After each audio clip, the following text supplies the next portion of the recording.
take a second.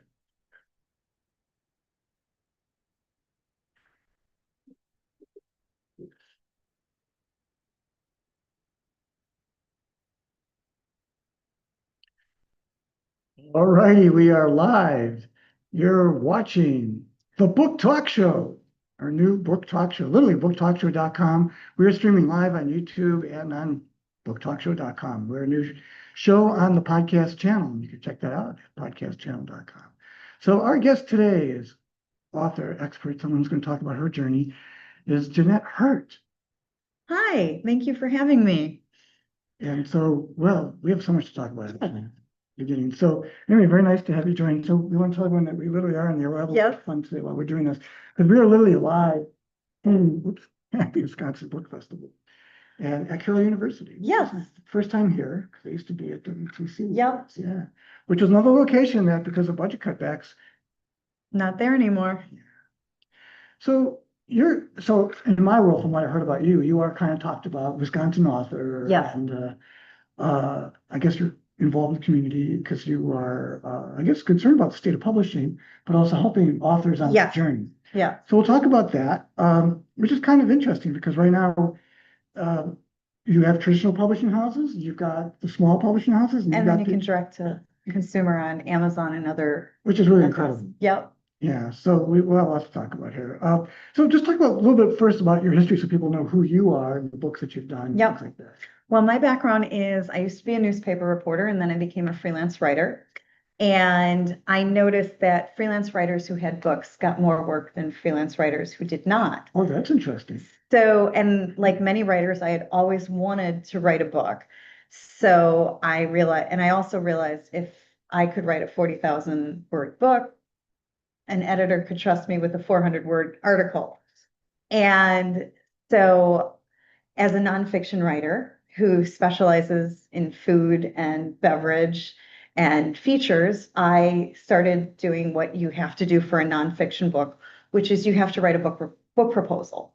And although at the time I was heartbroken, my very first book proposal, the doggy cookbook did not sell. It did not go anywhere. And I will tell you, I am so grateful that I am not the doggy cookbook author. Although you have a floppy ear. At the time, I was completely devastated because What year was this?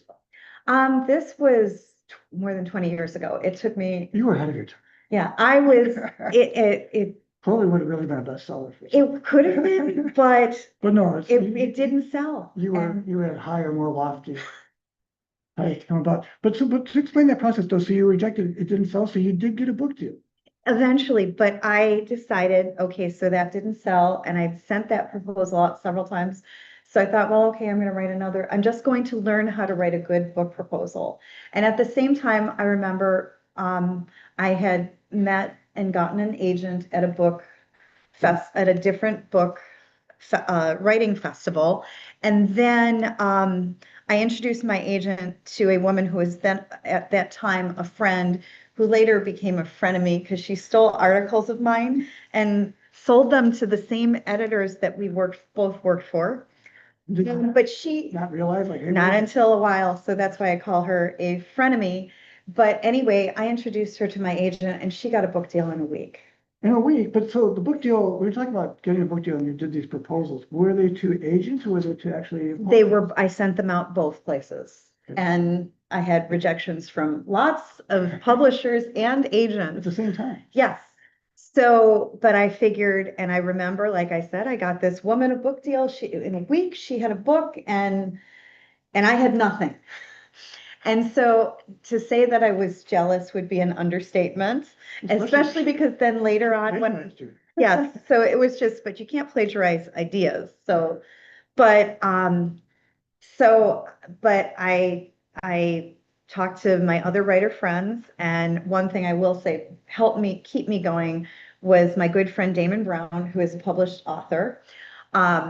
He's also my goal buddy. He writes about things that I don't write about completely. Get him on our show. Yes, I will introduce you to Damon another time. But well, before anyway, just really quick. Yes. So if you're just tuning in, you're watching the Book Talk Show, so booktalkshow.com, and we are with author and expert Jeanette Hurt. And I'm saying Jeanette.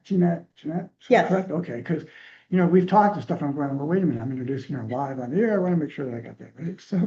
So Jen's written 16 books. And Yep. so we're just talking about her process. If you're just tuning in, the rejection that she was happy about. Yes, because I am But- glad I am not the doggy cookbook author. Does But somebody that have that said, title? I'm sure there are plenty of dog cookbooks now, but not when I was, Not how to cook your dog, but how to no, cook. how to cook for your dog. That is another different. Yes. So anyway, I just figured finally, after talking with my writing gold buddy Damon, I was like, I can't control whether or not I will sell a book proposal or sell my first book, but I can control how many proposals I wrote. So I ended up writing about 8 different proposals, different ideas. And in case you don't know what a book proposal is, a book proposal is basically a 20 to 30 page document, which is here, hey, here's this great idea for a book. And it's like a It's whole template. book. Yeah. And you have to follow that template. You have to have like a sample chapter. And now what's I've seen also in my journey, at the time I started, sample chapters were more important. Now marketing plans are everything. Oh, yeah. And they want to know you have a following too already. It's not like- Yes, you have to which is like, have, it could be the best book ever that will be but if breakout, you but if you can't, don't have a following already. they won't be interested. Just- which is- So which is, in any case, I finally kept sending things out, and I went to a writers conference in New York, the American Society of Journalists and Authors. And if you remember, they had a thing at the time which was one-on-one writers and editors one-on-ones. And they've changed the name over the years, but what they did is they gave you FaceTime with editors. You could sign up and it was by lottery, whether or not you'd get it, you weren't concerned. But they'd have like 50 different agents or editors of magazines That reminds or me of the old, books. been around a little bit, like the Book Expo America, remember that? Yes, yes. Those were great. So anyway, I went there and there was an editor, an acquisitions editor for the Countryman Press. And so I went there and I said, you guys have this great book called The Cheeses of Vermont. Well, I'm from Wisconsin. You really should have The Cheeses of Wisconsin. And so I also talked about a couple other ideas, sent them 3 book proposals. They liked my Cheeses of Wisconsin book idea. And then I was talking with a different friend who was like, Jeanette, New York publishers know nothing about Wisconsin cheese. All they think about is the cheese heads. They don't think that we really make good cheese. So when I found out that they were holding the meeting to make a decision on my book proposal, I spent $50 at Larry's Brown Deer Market and I shipped some of Wisconsin's artisan cheeses there. And the day after the meeting, I got an email from the publisher of Countryman. They were based in Vermont, but they were owned by a bigger New York conglomerate. Okay. And the email from the publisher was, thank you for the cheese. It was delicious and persuasive, and it impressed the New York snobs. So that's how I got my first book. And then my agent was able to sell the next week because I had a book deal in hand about cheese.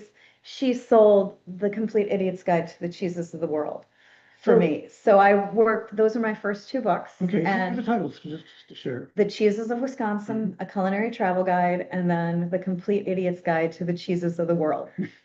So I do not recommend writing 2 books at once, because that's what I ended up doing. But I have since done that 3 times, so I don't take my own advice. Well, yeah, because you have 16 books. If you're just tuning in, we're talking to author and expert Jeanette Hurt, who's been around the block a few times, probably where the last name gets the appropriate Yes. signification. So you're watching the Book Talk Show, and we're live at the Wisconsin Book Festival. Although last or 2 weeks ago was the actual Wisconsin Book Festival in Madison, but there's another one here at Kelly. Yes. The what do they call it? Southeast Wisconsin. Southeast Wisconsin. So for your cheeseheads, you know exactly what we're talking about. Well, so in your culinary celeb world, you are kind of considered like the food and drink author.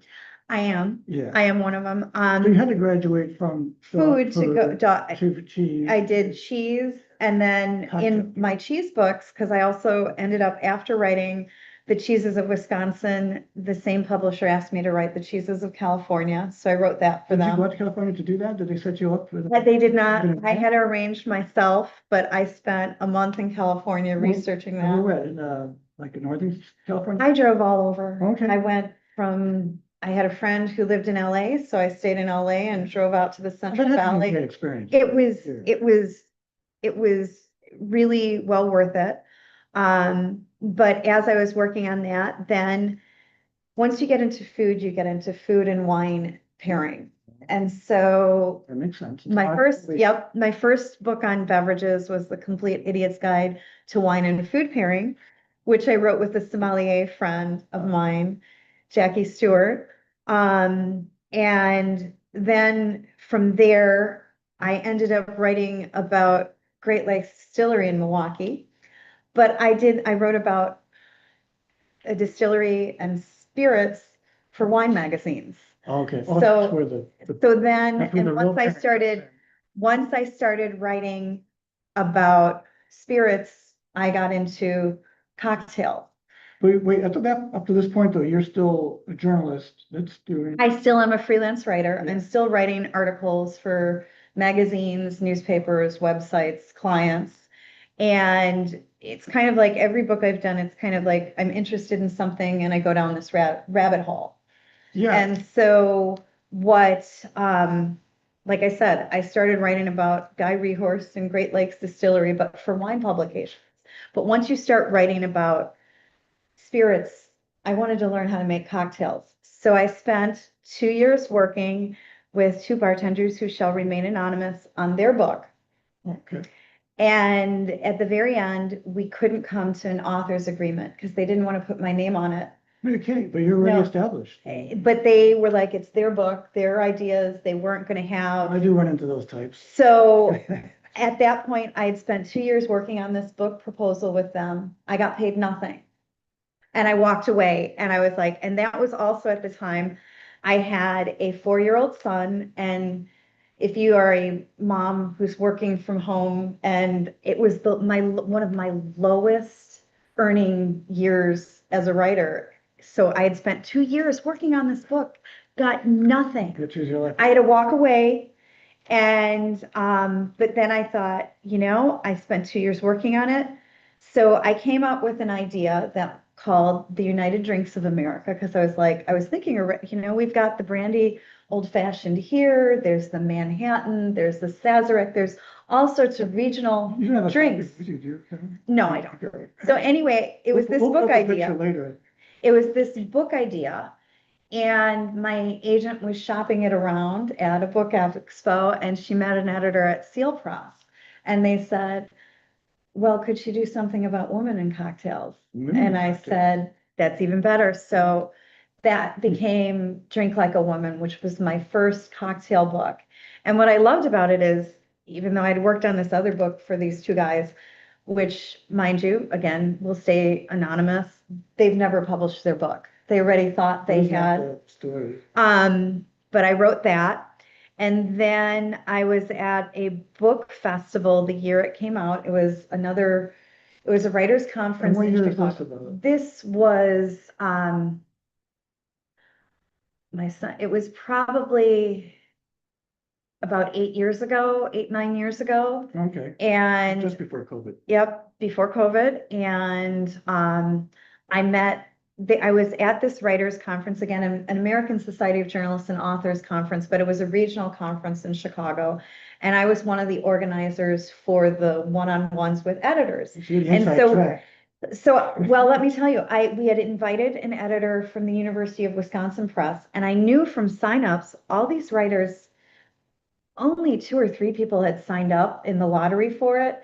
And I'm like, if this woman's coming all the way from Madison, well, I threw my name in the ring, but I'm like, I don't write about history, and yet I do about food. But I was like, I don't have any book ideas for the University of Wisconsin Press.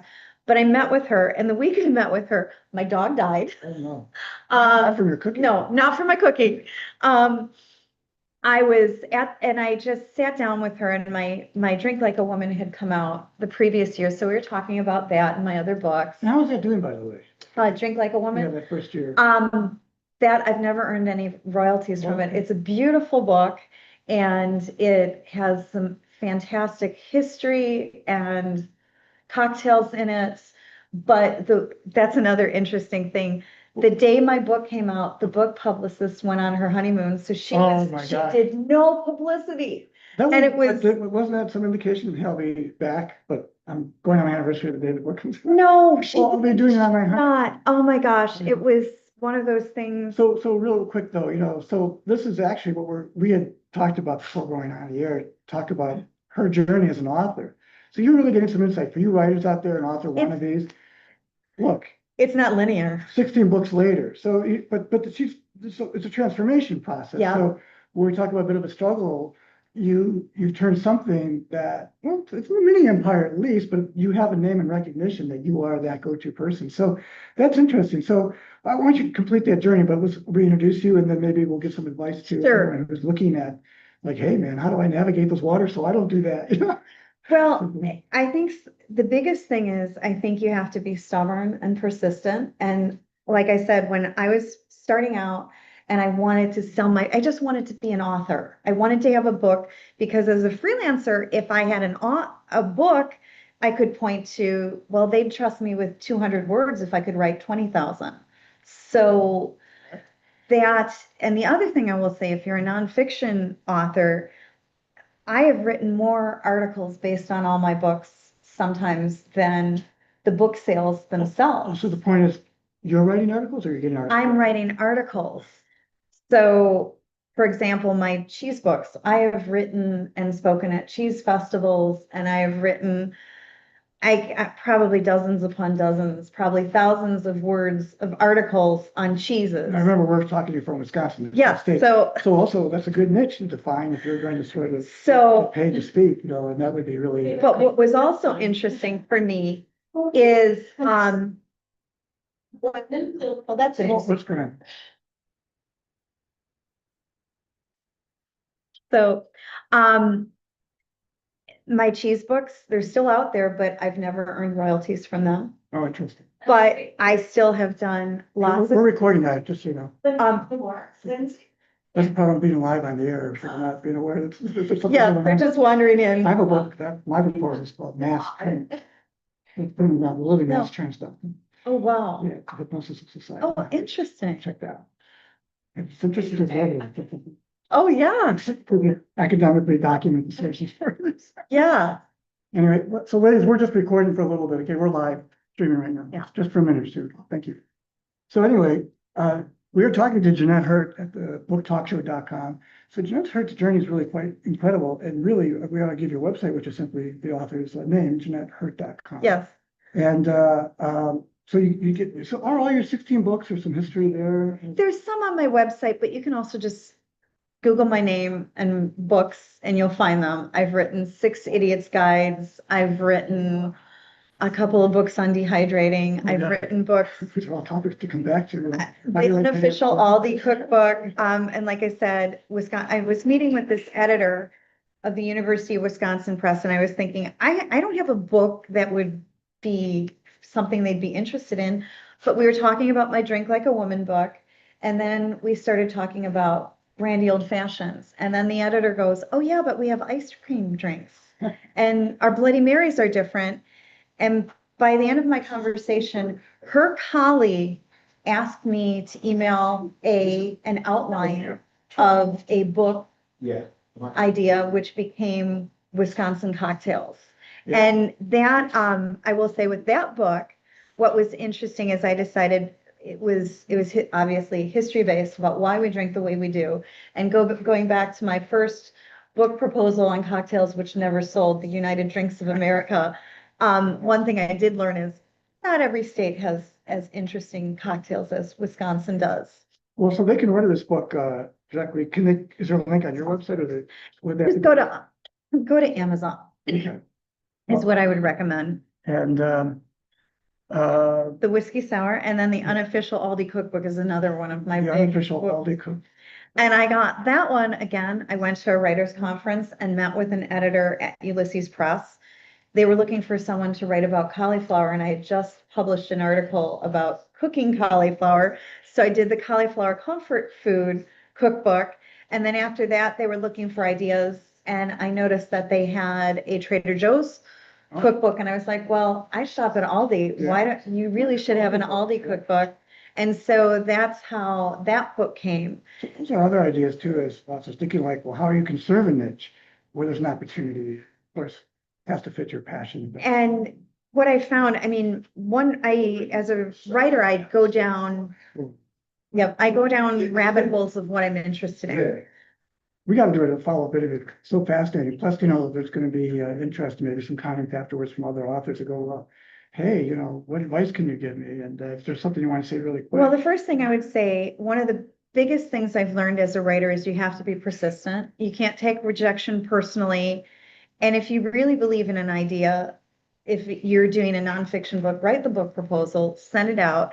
But if that doesn't work, try another idea. There are so many different ideas out there. Jeanette, can we have you on, like maybe for a webinar or something that'd be different? This is a podcast, obviously, Sure. where we can be with Yeah, I'd love to. I think, because I think the whole idea is if you really want to write a book, you have to be persistent. For nonfiction, you have to write the book proposal and learn how to write a book proposal. And what we talked about a little bit is when I started out, it was more important to have a sample chapter and an outline. Now it's more important about your marketing plan and your following and how are you going to help sell the book. Well, maybe we can help you guys out there. Let us know in your comments, and you can check out Jeanette's website at JeanetteHurt.com. I'll put the links below as well, and you can catch us on BookTalkShow.com. Yep. Sure. See, you have to get Pleasure being here. One-on-one and speak at the talk and not a reminisce, but sort of futurist. Yes. So, and my only other advice to would-be authors out there is stay persistent and keep at it, and also work at your crafts. That's right. And one thing will lead to another. The other thing I would also say is go to conferences, because you're going to meet other writers and editors, and that's how you eventually sell your story or your book. And we are live streaming. Southeast Wisconsin Festival of Books. And so I'm just festivalitis out here because the last 2 weeks in Madison, but it's really fantastic. And it's a great opportunity to network, hobnob, find out other, books and keeping literature and reading alive, right? Yep. So, all right. Well, thank everyone for tuning in. You can catch the replay at booktalkshow.com, and our guest, thank you, Jeanette Hurt.com. Thank you.